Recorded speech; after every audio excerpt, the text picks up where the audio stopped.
Bu menimcha o'zim marketda eng ko'p tovar sotadigan kompaniya bo'lmagan sotuvchi 100 mingdan oshiq sotuv qilishibdi. 25 mingta o'zifligi ham bor ekan. Shopland. Reklamasini ham ko'rib, to'g'ri 100 mingta sotuvdiganiga men hayron bo'ldim.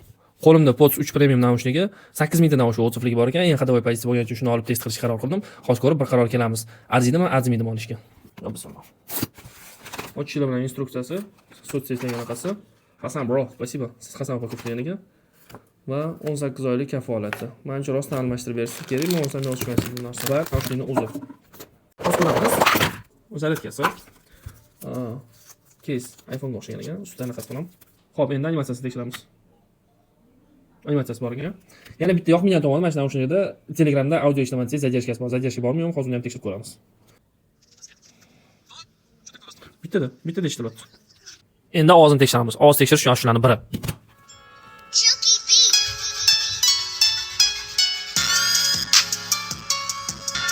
Ovoz menga yoqdi. Xo'p, nima deyolmayman, pulga arziydi, даже 50 ming 60 ming qimmat bo'lsa ham arziydi deb o'ylayman. Ochilib yopilishi vagin kerakli, har doim o'ynab bizga narsam. Chexol ham podarkaga berishar ekan.